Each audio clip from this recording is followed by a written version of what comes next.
हे उमा, वह लोग अभागी हैं जो भगवान को छोड़कर संसार में उलझे पड़े हैं। आज जिन्हें विषय अच्छे लग रहे हैं, जिन्हें संसार का सुख अच्छा लग रहा है, भगवान अच्छे नहीं लग रहे हैं, ये अभागी हैं।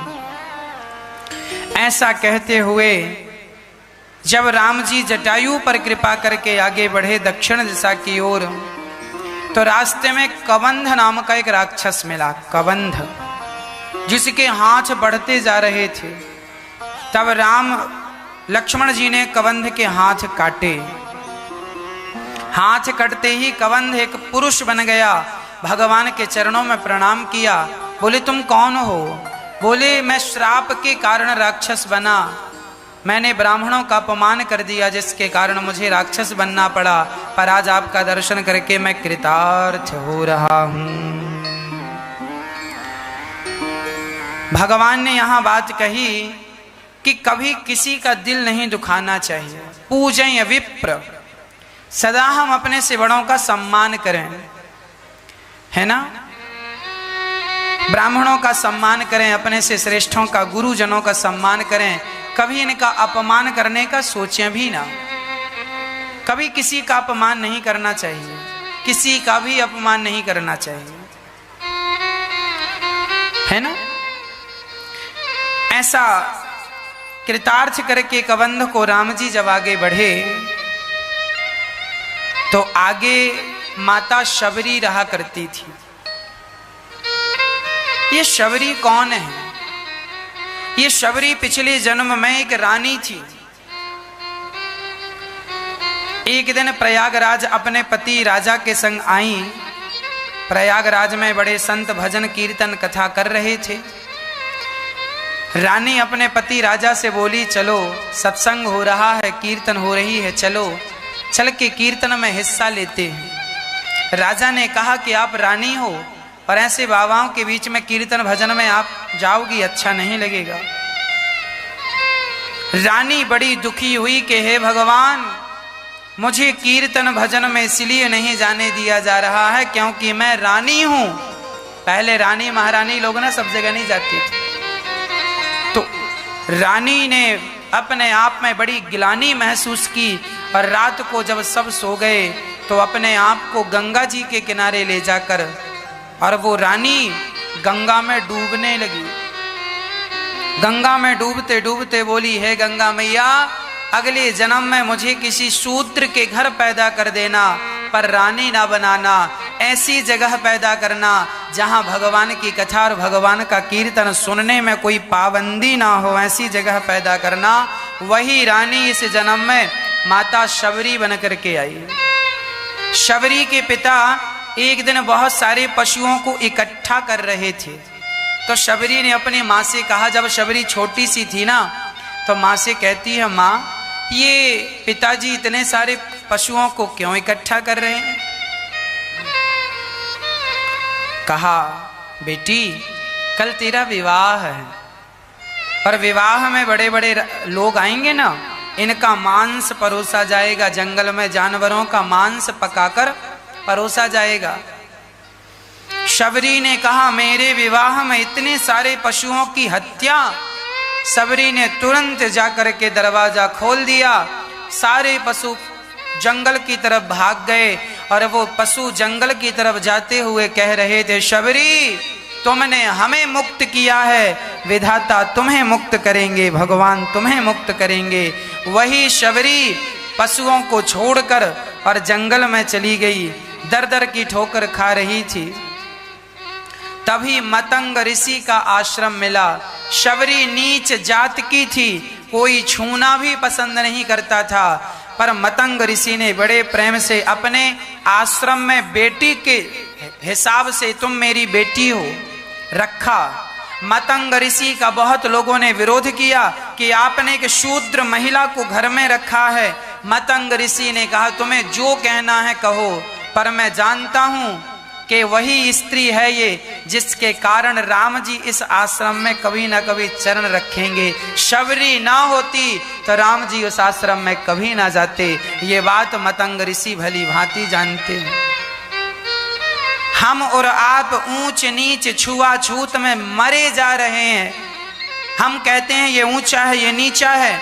अरे ऊंच नीच का भेद रखने वालों, क्या भगवान ने ही कभी भेद रखा है कि तुम रख रहे हो?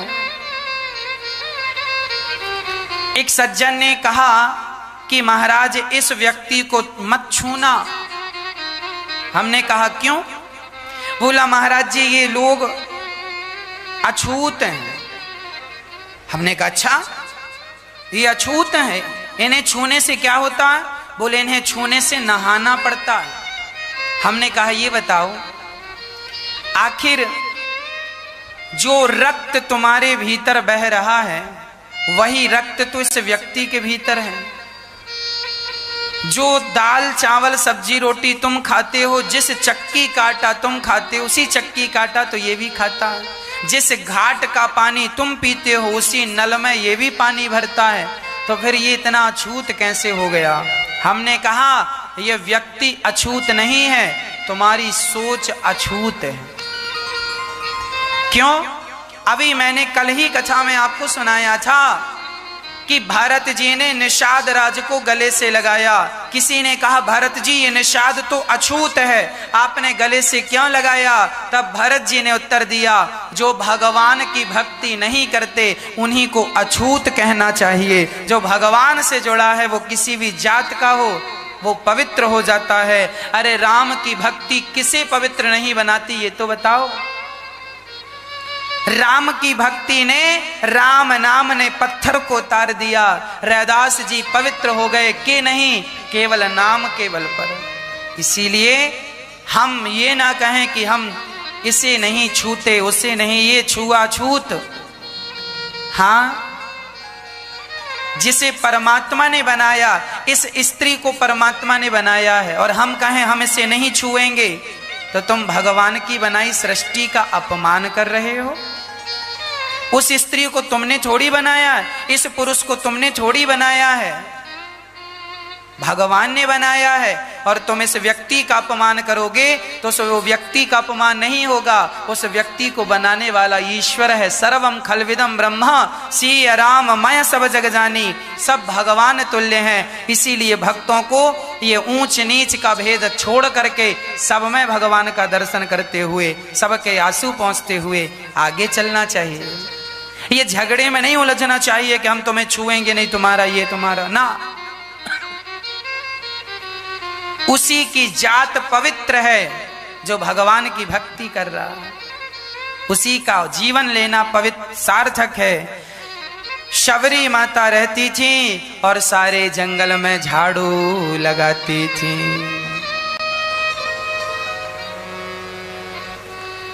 राम जी का इंतजार किया करती थी। माता शबरी ने कौआ से पूछ लिया, बोल बोल बोल कागा राम कब आएंगे? बोल बोल बोल कागा राम कब आएंगे?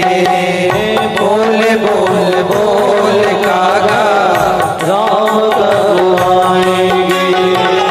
बोल बोल बोल कागा राम कब आएंगे? बोल बोल बोल कागा राम कब आएंगे? शबरी की झुपड़ी आगे आगे खुल जाएंगे। शबरी की झुपड़ी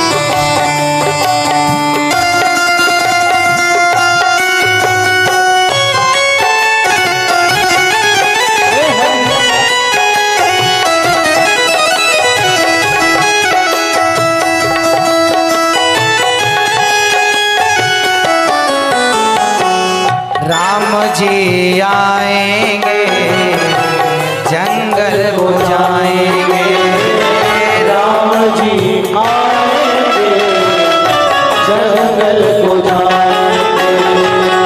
जंगल में जाके मीठे मीठे बेर लाएंगे, जंगल में जाके मीठे मीठे बेर लाएंगे।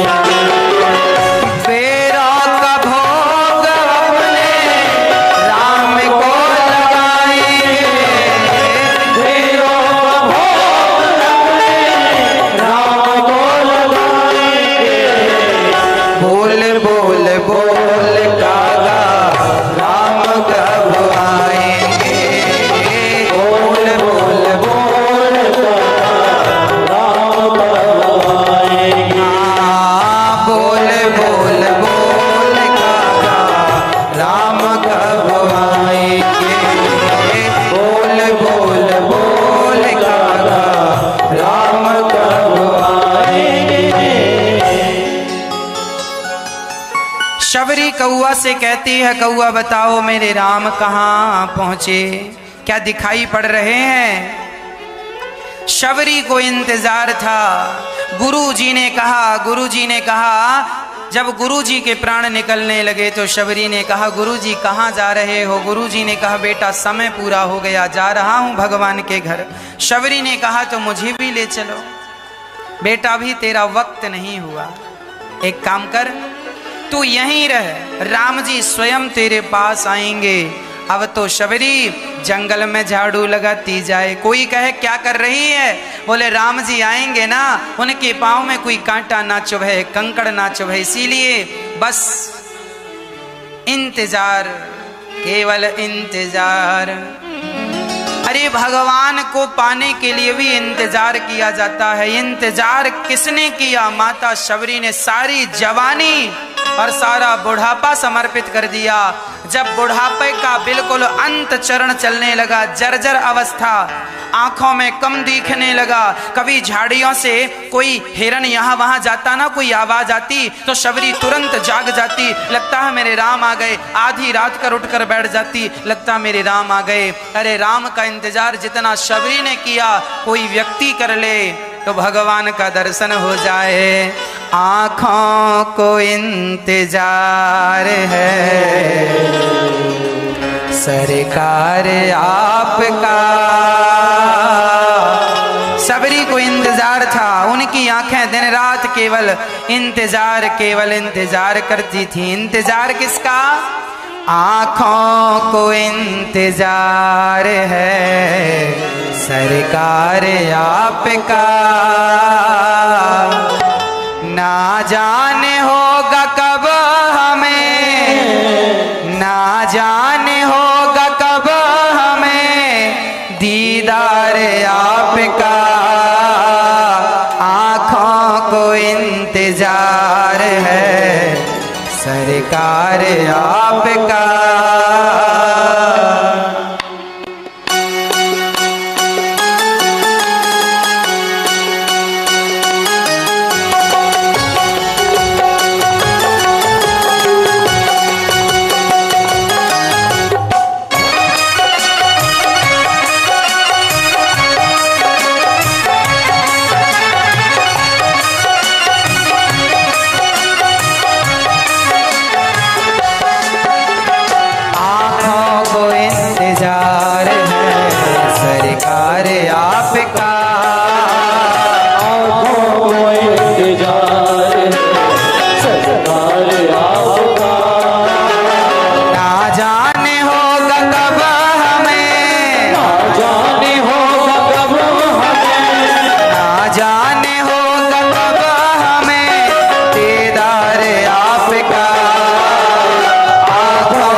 मुझको संभालिए। आया हूँ तेरे द्वार में, मुझको संभालिए। दर्शन की आस दिल में है, इसको न टालिए। दर्शन की आस दिल में है, इसको न टालिए। दर्शन की आस दिल में है, खाली न टालिए। घबरा के दम न तोड़ दे हमारे आपका। घबरा के दम न तोड़ दे हमारे आपका। ना जाने होगा कब हमें, ना जाने होगा कब हमें दीदार आपका। आँखों को इंतजार है, सरकार आपका।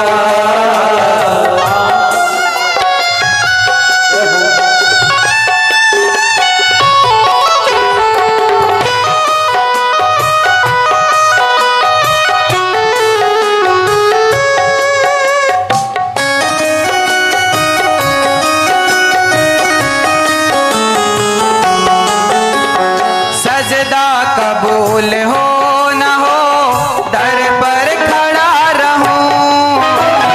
सजदा कबूल हो न हो, दर पे खड़ा रहो। मैं तो इस दरबार के सन्मुख खड़ा रहूं। मैं तो इस दरबार के सन्मुख खड़ा रहूं। मैं तो इस दरबार के सन्मुख खड़ा रहूं। जाऊं कहाँ मैं छोड़ के दरबार आपका। जाऊं कहाँ मैं छोड़ के दरबार आपका।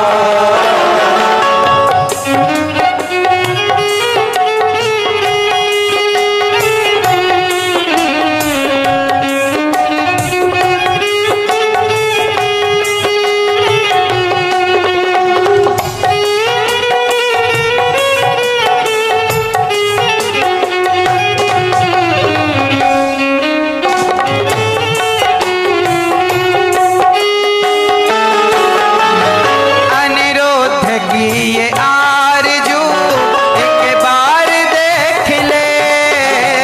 अनिरुद्ध की ये आरज़ू एक बार देख ले। डाली से फूल टूट कर शायद न फिर खिले।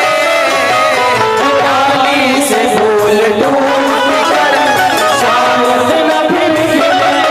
ओ डाली से फूल टूट कर शायद न फिर खिले। एक रोज छोड़ जाएंगे संसार आपका। एक रोज छोड़ जाएंगे संसार आपका। ना जाने होगा कब हमें, ना जाने होगा कब हमें दीदार आपका। आँखों को इंतजार है, सरकार आपका। आँखों को इंतजार है, सरकार आपका। आँखों को इंतजार है, सरकार आपका।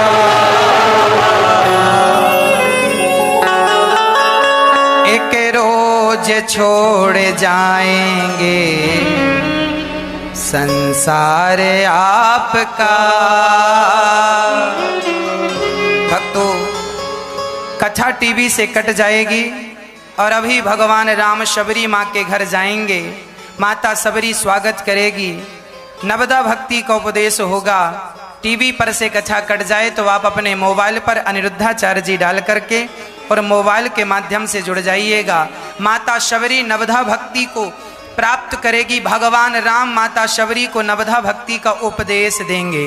जो इस नवधा भक्ति को श्रवण कर लेता है ना, निश्चित उसकी भक्ति कई गुनी बढ़ जाती है और वो भगवत कृपा का अधिकारी जरूर बन जाता है। तो आप भी अपने मोबाइल पर अनिरुद्धाचार्य जी डालें, चैनल को सब्सक्राइब करें और इस परिवार से जुड़ जाएं, कथा परिवार से। जब भगवान राम माता सबरी के यहाँ आए, सबरी को इंतजार था, तभी भगवान श्री राम सबरी देखी राम ग्रह आए, मुनि के बचन समझे जिय भाई। राम जी आकर खड़े हो गए द्वार पर। सबरी ने कहा, तुम कौन हो और क्यों आए हो? क्या मेरे राम का कोई पता लगा? मेरे राम का कोई पता लगा? कहाँ है मेरे राम? तब राम जी ने सबरी को पकड़कर, कमर झुकी थी, उठाया, कहा, माँ, जिस राम का तुम्हें इंतजार था वह राम मैं ही हूँ। और जब राम जी को देखा माता सबरी ने, वाह धन्य है माँ, श्याम गौर सुंदर दो भाई, सबरी परी चरण लपटाई।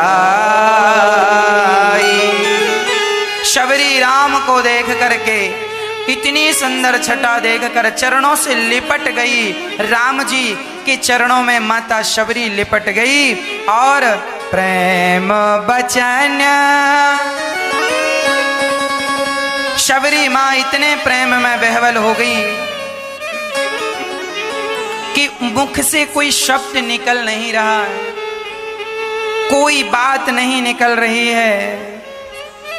तुरंत राम जी को बिठाई, पर बिठाने के लिए एक सामान्य सी एक जगह, जहां पर एक छोटी सी चादर या थोड़ी सी दरी बिछाकर, फटी सी पुरानी सी दरी बिछाकर, आसन देकर, कुश की आसन देकर राम जी को बिठाया।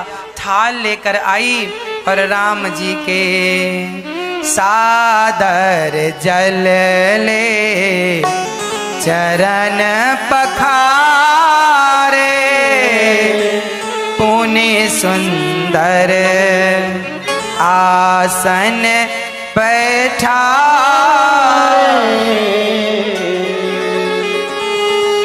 राम जी को बड़ी सुंदर आसन देकर मां सबरी ने बिठाया, चरणों का प्रक्षालन किया, चरणों को धोती है। हाँ, राम जी के चरणों को पखार कर कंद मूल फल भगवान को परोसती है।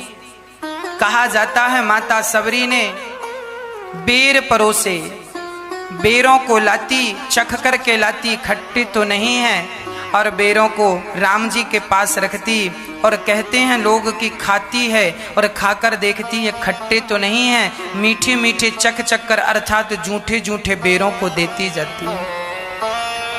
राम जी ने प्रेम पूर्वक सबरी की वह सेवा को स्वीकार किए।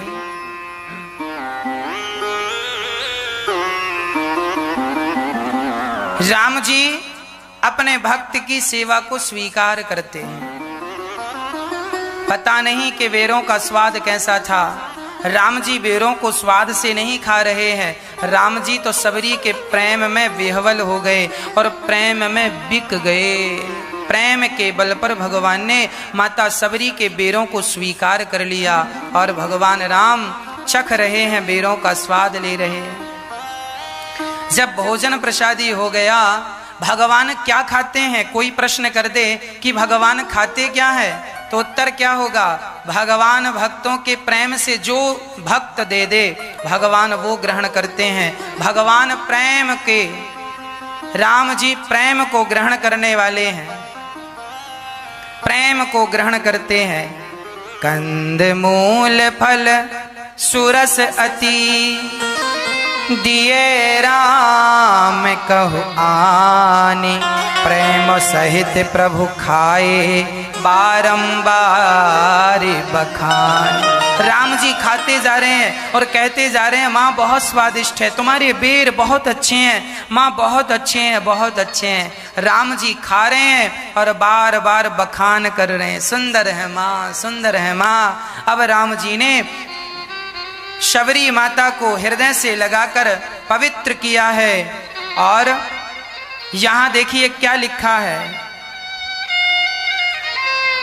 कह रघुपति सुनो भामिनी बाता, कह रघुपति सुनो भामिनी बाता, मानव एक भगति करना था, मानव एक भगति करना। यदि भगवान से रिश्ता जोड़ना हो, नाता जोड़ना हो, तो भगवान एक ही नाता जोड़ते हैं। कौन सा? मानहु एक भगति कर नाता, मेरा एक ही नाता है भक्तों से, केवल भक्ति का। आपकी जात कितनी ऊंची है हमें कोई लेना देना नहीं, आपकी जात कितनी नीची है हमें कोई लेना देना नहीं, आपकी भक्ति कितनी है इससे हमें लेना देना। भगवान भक्तों को मिलते हैं और भक्तों की भक्ति ही देखते हैं। भक्त की जात केवल भक्ति की जात है, भक्ति का ही नाता है। जाति पाति कुल धर्म बड़ाई, धन बल परिजन गुण चतुराई, भगतिहीन नर सोई कैसा, बिनु जल बारिद देखै जैसा। भक्ति के बिना मनुष्य कैसा है? जैसे पानी के बिना बादल है, बादल बहुत उमड़ रहे हो पर बरसे ना। आदमी प्यास से मरा जा रहा है, गर्मी से तप रहा है और बादल उठ रहे हैं पर बरसे ना। तो ऐसे बादलों का क्या अर्थ जो बरसे ही ना। जैसे बरसात के बिना बादलों, पानी के बिना बादलों की शोभा नहीं है, वर्षा के बिना बादलों की कोई शोभा नहीं, उसी प्रकार भक्ति के बिना मनुष्य की, जीव मात्र की कोई शोभा नहीं। बिना भक्ति का व्यक्ति वैसा ही शोभा, वैसा ही है जैसे बिना पानी के बादल। नवधा भगति कहाँ हूँ तो ही पाही। माँ, मैं आपको नवधा भक्ति का उपदेश करता हूँ। ये नवधा भक्ति क्या है? ये शबरी माँ के अंदर जो भक्ति उपस्थित विद्यमान है वही ये नवधा भक्ति है। क्या है पहली भक्ति, क्या है दूसरी भक्ति और क्या है आठवीं और नौवीं भक्ति? सुनिएगा। पहली भक्ति क्या? प्रथम भगति संतन कर संगा, दूसर रति मम तथा प्रसंगा, गुरुपद पंकज सेवा, तीसर भगति अमान, चौथे भगति मम गुण गण, करहि कपट तजी गान। पहली भक्ति क्या है माँ? सुनो। प्रथम भगति संतन कर संगा, संतों की संगति, संतों की संगति पहली भक्ति है। दुष्ट आदमी की संगति पहली भक्ति नहीं है। इसीलिए अपना कल्याण चाहते हो तो अच्छे लोगों की संगत करो, संतों की संगत में रहोगे तो भक्ति बढ़ेगी। भाई गंजेड़ी की संगत में रहोगे तो गांजा पियोगे, जुआड़ी की संगत में रहोगे तो जुआ खेलोगे, शराबी की संगत में रहोगे तो शराबी बनोगे और भक्तों की संगत में रहोगे तो भक्त बनोगे। इसीलिए संतों की संगति पहली है, सत्संग करो। दूसरी भक्ति कथा को प्रेम से सुनो, ये दूसरी भक्ति है। कथा को प्रेम से, कथा में प्रेम हो, ये दूसरी जो कि शबरी आपके अंदर है। और गुरु जी के चरणों की सेवा तीसरी भक्ति है। तीसरी भक्ति क्या है? गुरुजनों के चरणों की सेवा। इसीलिए गुरुजनों की सेवा, माता पिता की सेवा, पति की सेवा, अतिथि की सेवा, ये तीसरी चौथी भक्ति है। हाँ, तीसरी भक्ति है सेवा और चौथी भक्ति है कथा सुनाना। हम आपको कथा सुना रहे हैं, ये चौथी भक्ति। आप भी व्यर्थ की निंदा चुगली ना कर केवल कथा सुनाया करिए। हाँ, केवल कथा सुनाया करिए। भगवान का नाम जपना पांचवी भक्ति है। मंत्र जाप मम दृढ़ विश्वासा, पंचम भजन सुवेद प्रकाशा। भगवान का नाम जपना कौन सी भक्ति है? पांचवी। इसीलिए हम कहा करते हैं कि काम करते रहो, नाम जपते रहो, मन से गोविंद गोपाल गाते। काम करते रहो और भगवान नाम जपते रहो, नाम जपते रहो, नाम जपते रहो। काम होता रहे, नाम भी जपते रहो। भगवान के नाम में विश्वास और दृढ़ता, यही पांचवी भक्ति है। इसीलिए नाम ना छूटे और नाम भी विश्वास के साथ जपा जाए तो वह नाम हम जीवों की तस्वीर और तकदीर दोनों बदलता है। आज विडंबना यही है हम लोगों की, हम नाम तो जपते हैं पर नाम में ना पूरा विश्वास नहीं है। एक मैया बोली, गुरुजी हम बड़े दुखी हैं, कोई उपाय बताओ। हमने कहा राम राम जपा करो। बोले महाराज जी कुछ और बताओ। राम राम तो हम जपते ही हैं। हमने कहा फिर आसपास कोई कुआं है? हाँ हाँ हमारे बगल में। हमने कहा कल उसमें कूद जाना, ये दूसरा उपाय। हमने कहा जब तुम्हें राम नाम पर विश्वास ही नहीं है तो बिना विश्वास के राम नाम जपा जाए तो उसका कोई अर्थ नहीं है। इसीलिए भगवान का नाम विश्वास के साथ। छठवीं भक्ति है माँ, छठ दमशील बिरत बहु कर्मा, निरत निरंतर सज्जन धर्मा। छठवीं भक्ति है सज्जनता का पालन करें और सदा सज्जन हम बने रहें और सज्जनता का धर्म कभी ना छोड़ें। सब कुछ करें कर्म करते हुए सज्जनता का भाव रखें, यही छठवीं भक्ति है।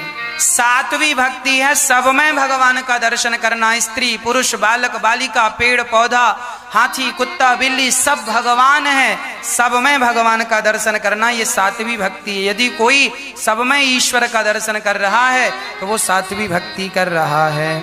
आठवीं भक्ति है संतोष, जितना विधाता दें उतने में संतोष रखना। ये कौन सी भक्ति है? आठवीं। इसीलिए विधाता जितना दें महलों में रखें, चाहे झोपड़ी में, हर हाल में प्रसन्न रहा करो। नौवीं भक्ति है सरलता, सहजता, सरल हो जाना और समर्पण। तेरा तुझको अर्पण क्या लागे मेरा, भगवान के चरणों में अपने आप को समर्पण कर देना ही नौवीं भक्ति है। सो सब कहाहीं देव रघुवीरा, जानत हूँ पूछूं मत धीरा, बार बार प्रभु पद सिरुनाई, प्रेम सहित सब कथा सुहाई। जाति ही ने अघ जन्म मही, मुक्त की ने असिनार, महामंद मन सुख चाहसी, ऐसे प्रभु बिसारी। भगवान ने माता शबरी को नवदा भक्ति का उपदेश करके और माता शबरी भगवान का दर्शन करते करते भगवान के परम धाम को गई। भगवान ने शबरी की क्रिया की और भगवान वहां सुंदर सा उपवन की शोभा देख रहे हैं। चारों तरफ हिरणों का झुंड था। भगवान सब प्रकार का दर्शन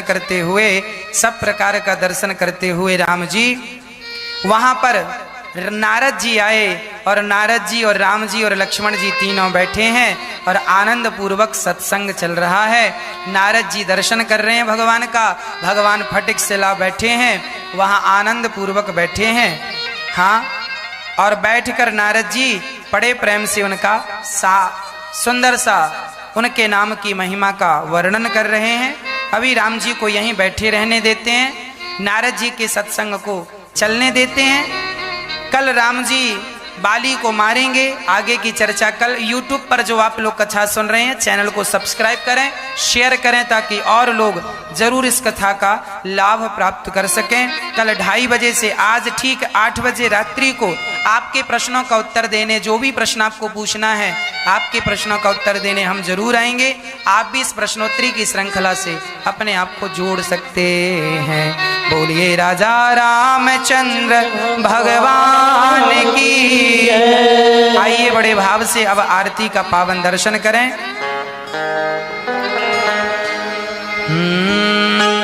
ओम हरि ओम मम दीप। बोलिए राजा रामचंद्र भगवान की। ओम हरि ओम मम चंद्रमा मन शौर्जातश्चक्षुः शूर्जो अजायत श्रोत्राद् वायुश्च प्राणश्च मुखादग्निरजायत। मन में बसा कर तेरी मूर्ति उतारूं मैं रघुवर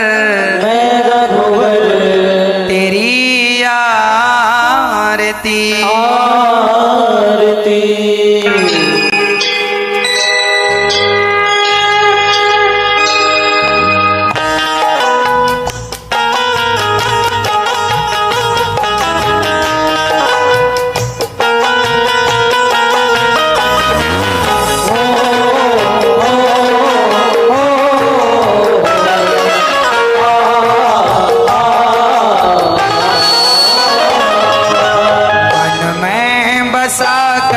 तेरी मूर्ति उतारूं मैं रघुवर तेरी आरती। मैं बसा कर तेरी मूर्ति उतारूं मैं रघुवर तेरी आरती। मन में बसा कर तेरी मूर्ति उतारूं मैं रघुवर तेरी आरती।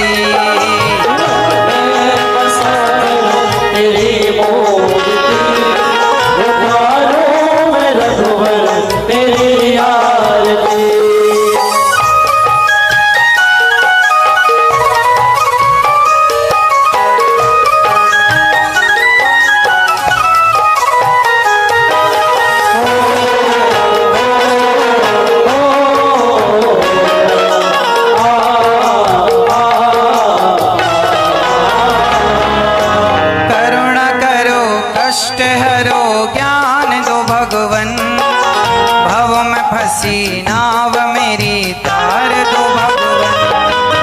करुणा करो कष्ट हरो ज्ञान दो भगवन। भव में फंसी नाव मेरी तार दो भगवन। दर्द की दवा तो मेरे पास है, दर्द की दवा तो मेरे पास है। ओ जिंदगी दया के भीख मांगती। मन में बसा कर तेरी मूर्ति उतारूं मैं रघुवर तेरी आरती।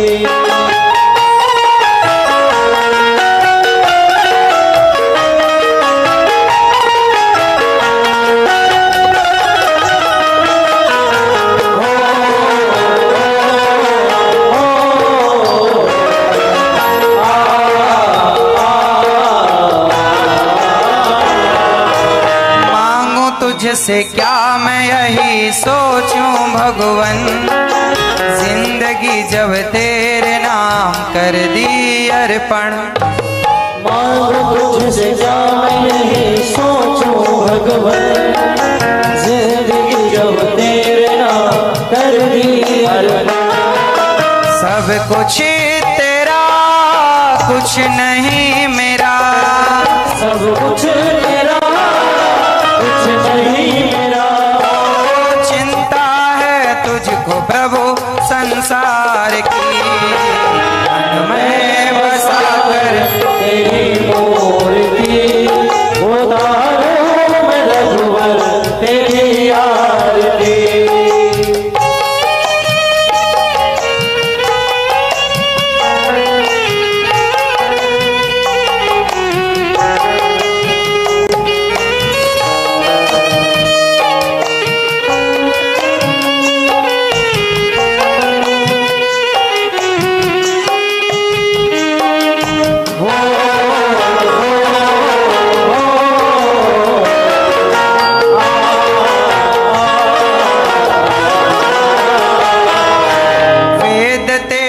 महिमा गाएं संत करें ध्यान, नारद गुण गान करें छेड़ बीण तान।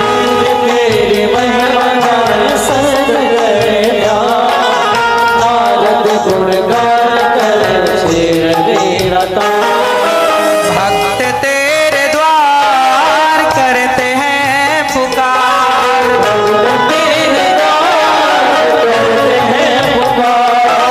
दास अनिरुद्ध तेरी गाए आरती, मैं बसा कर तेरी मूर्ति उतारूं मैं रघुवर तेरी आरती।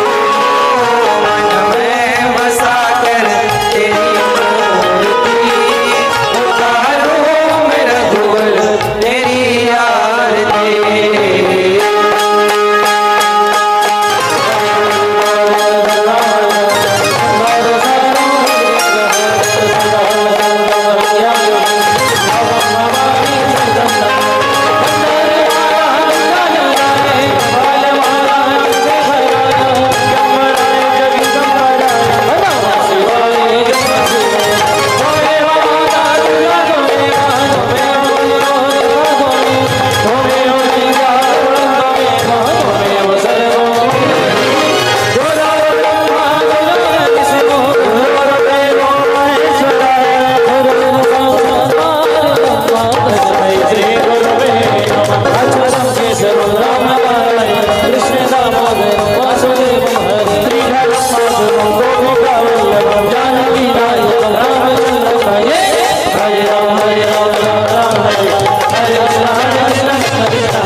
आज पूज्य श्री अनिरुद्धाचार्य जी महाराज ने हम सभी लोगों को बहुत ही उत्तम एवं शिक्षाप्रद कथा सुनाई है। आशा करता हूँ कि इस शिक्षाप्रद कथा से हम सभी लोग कुछ न कुछ शिक्षा अवश्य ग्रहण करेंगे और अपने जीवन को सुखी और सात्विक बनाने का प्रयास करेंगे। मित्रों, अगर आपको यह शिक्षाप्रद कथा पसंद आई हो तो वीडियो को लाइक करें और अधिक से अधिक लोगों को शेयर भी करें, जिससे और भी लोग महाराज जी की इस शिक्षाप्रद कथा से शिक्षा लेकर अपने जीवन को सुखी बना सकें। मित्रों, अगर आपने अभी तक हमारे चैनल को सब्सक्राइब नहीं किया है तो हमारे चैनल को तुरंत सब्सक्राइब भी कर लें, जिससे आपको नोटिफिकेशन के माध्यम से महाराज जी के शिक्षाप्रद कथा तुरंत प्राप्त हो सकें। मित्रों, तो कल फिर किसी शिक्षाप्रद कथा के साथ आप लोगों के समक्ष प्रस्तुत होंगे। तब तक के लिए जय श्री राधे।